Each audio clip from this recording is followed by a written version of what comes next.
Kaisa si dating FEU Law Dean Mel Santamaria sa pagtukod sa panibagong kudeta sa Senado. Kung dapat bang makialam ang Korte Suprema, mainam na rin daw para matapos na ang gulo.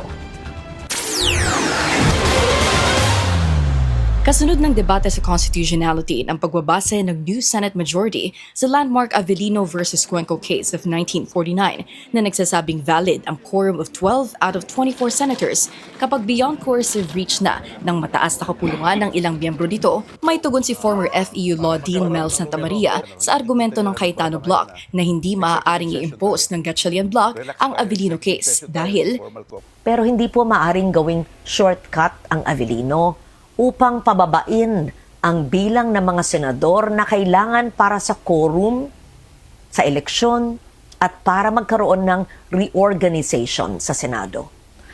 1949 pa ang kasong ito at naganap sa ilalim ng 1935 Constitution. Nagbago na ang ating saligang batas, 1987 Constitution na ang sumasaklaw po sa atin. Ayon kay Santamaria, whether or not the Avellino ruling happened under the 1935 Constitution is irrelevant. Maging kung stare decisis so ibig sabihin ay sinusunod ng mga korte ang precedent rulings, irrelevant argument din umano. Bakit? Dahil nakasaad daw sa 1987 Constitution ang mga katagang each house may determine the rules of its proceedings. Ang pagbase raw ng Senado sa Avellino ruling simula noong 1949 at ng Senado ngayon sa ilalim ng 1987 Constitution ay exclusive constitutional rulemaking power ng lehislatibo. Dahil ni minsan din daw ay hindi inamyandahan ng alinmang batch ng Senado ang internal rules nito para dumistansya sa Avellino ruling. Ibig sabihin daw, malalim at mabigat ang legal na implikasyon ng Avellino case para sundin sa usapin ng isang quorum.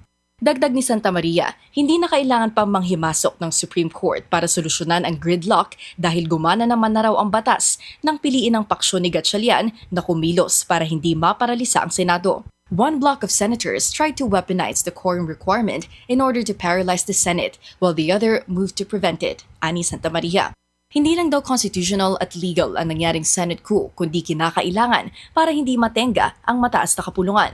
Panghuli, entirely political anya ang internal problem na ito ng Senado. Pero hindi naman daw maitatanggi na ang boses ng Korte Suprema ay maaaring maging sagot para sa mga hindi makatanggap ng setback na nagdulot ng umano'y political disturbance.